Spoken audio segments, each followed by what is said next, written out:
Assalamu alaikum wa rahmatullahi wa barakatuh, chers frères et sœurs, ravi de vous retrouver dans cette émission, la connaissance sur la prière. La semaine dernière, nous nous sommes arrêtés au niveau des obligations pour les ablutions qu'on fait avec le sable. Et cette semaine, nous allons progresser avec notre... Comme la semaine dernière, Inch'Allah, après ce chapitre, nous allons commencer avec l'introduction sur le Ramadan, c'est-à-dire le chapitre concernant les sunnas du tayammum et l'ablution qu'on fait avec le sable.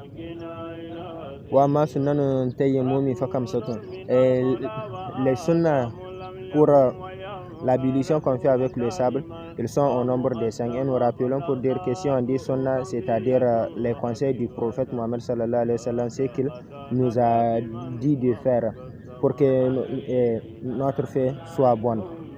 Et la première de ces 5 là, c'est tasmiyatun, le fait de dire bismillah avant de commencer.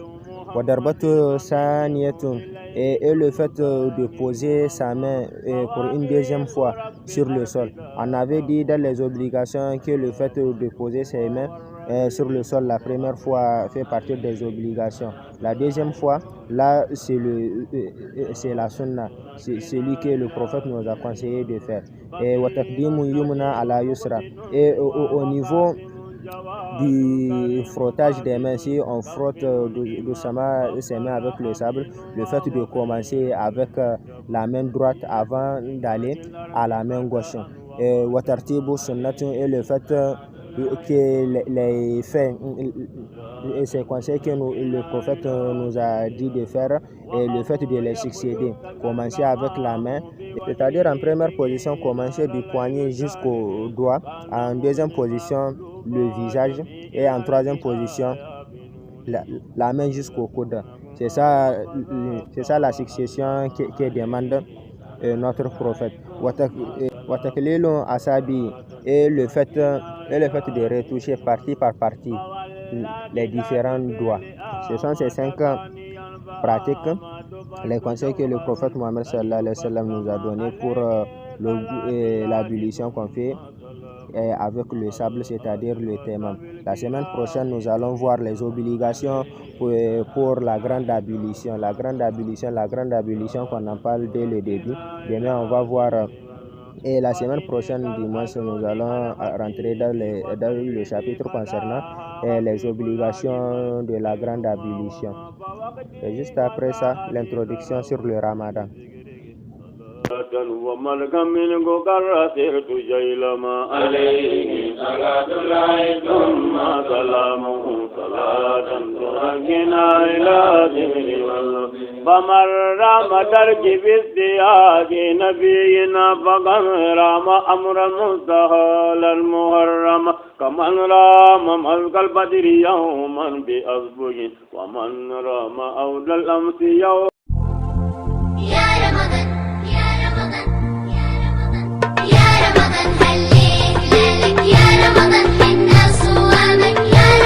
pour le Ramadan. La semaine dernière, nous nous sommes arrêtés au niveau où il disait ويستحب إمساك في أوله ليتحقق الناس رؤيته. Et on dit qu'on se retient le premier jour pour être sûr d'abord avec les nouvelles. Et il dit alors lorsqu'il fera jour, فإن ارتفع النهار ولم تظهر رؤيته أفطر الناس. Lorsqu'il fera jour et qu'on n'a pas vu ou entendu une nouvelle disant qu'on a vu la croissance lunaire, là on peut rompre, pas parce qu'on a gêné, mais parce qu'il avait dit un peu en arrière que tout celui qui émet une intention, qui cette intention dépend, qui cette intention est mis pour contourner les gens, pour dire que si on voit la croissance lunaire, on va gêner demain, si on ne le voit pas, et là on va continuer sa vie. Cette intention n'est pas valable. Raison pour laquelle il a dit qu'on est obligé de se retenir, de ne rien manger et de ne rien boire pour le respect du mois. Raison pour laquelle ici on peut rompre, pas parce qu'on a gêné, mais parce que si on dit que c'est le jour du Ramadan, on ne doit ni boire ni manger. ولا يفتر من زاره كيه إلا أن يؤلج خروجه فعليه كداء ولا يفتر من اهتلم ولا من اهتجم وتكره الهجامة للمريض كفة التقرير. Le jeûne n'est pas rompu pour tout celui qui vomit, sauf si c'est lui qui l'a causé. Et aussi le jeûne n'est pas rompu pour tout celui qui a rêvé dans son sommeil. Rêver dans son sommeil, vous pouvez vous poser des questions, quel genre de rêve. Pour plus d'explications, je vais mettre l'explication dans la description. Ou tout celui qui donne son sang pour une urgence ou bien s'est blessé ou quelque chose qui peut lui faire sortir ou quelque chose qui va demander à ce qu'on prélève du sang de son corps. Mais on ne veut pas qu'on enlève du sang à quelqu'un qui ne se sent pas bien pour peur qu'il ait des vertiges, pour qu'il ne vous dérange pas, pour vous demander le soleil, regardez le soleil, il est où? Le soleil n'est pas tombé. Il y a parmi les règles saines du jeûne ومن شروط صحة الصوم النية سابقة للفجر سواء كان فردا أو نفلا والنية واحدة كفية في كل صوم يجب تتابعه كصيام رمضان وصيام كفارة زهار وقتل ونذر الذي أوجبه مكلف على نفسه. Il y a parmi les règles saines du jeûne, c'est-à-dire ce qu'on veut qu'on fasse pendant le jour pendant ce qu'on veut pour le ramadan ou le jeûne, l'intention qui peut s'étendre jusqu'au fajr.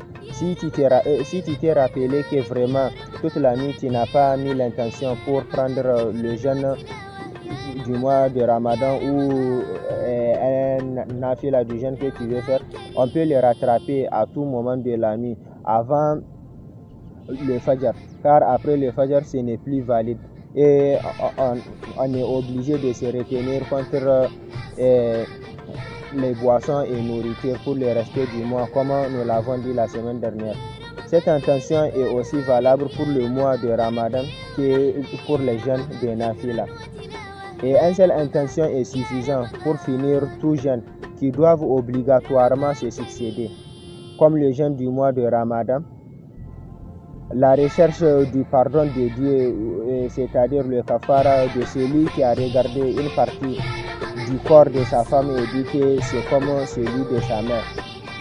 Le jeûne de repentage de cet homme pour cet péché. Et à chaque fois qu'on dit le jeûne de kafara, on parle de 3 jours successifs de jeûne pour être pardonné d'un mensonge qu'on a fait à quelqu'un ou quelque chose du genre. Et aussi le jeûne pour se repentir du fait d'avoir tué quelqu'un, c'est-à-dire 2 mois successifs après avoir payé ou donné aux familles des victimes le rançon demandé par la religion. Ou le jeûne de quelqu'un qui a fait un marché avec Dieu. C'est-à-dire, si on prend par exemple, c'est un candidat qui a demandé à Dieu de lui donner le bac. Quand il aura le bac, il va prendre 7 jours de jeûne pour remercier Dieu. Et tous ces jeûnes-là qui doivent se succéder, une seule intention peut suffire pour le finir. Et nous rappelons pour dire que nous disons qu'une seule intention est suffisante pour suffire toutes jeûnes qui doivent se succéder parce que nous sommes de la rite maliki. Dans le rite maliki. Parce que nous sommes dans le rite maliki. Et que dans le rite maliki, une seule intention suffit pour finir toutes jeûnes qui doivent se succéder. Même si c'est 1000 jeûnes, si tu prends une seule intention, c'est suffisant. Mais dans les autres rites, on est obligé de mettre son intention dans chaque nuit. Mais pour des jeûnes qui ne seront pas successifs, là, même dans notre rite malikite, on est obligé de mettre son intention dans chaque nuit où l'on sait qu'on veut jeûner le jour suivant.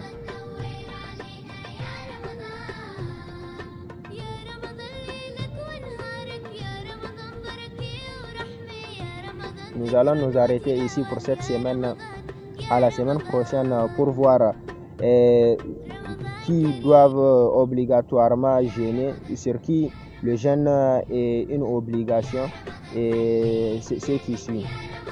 À la semaine prochaine, et si vous avez des questions, n'hésitez pas à les laisser dans les commentaires. D'ici là, je vous dis à la semaine prochaine et n'oubliez pas, le paradis est en vous, faut juste oser le vérifier.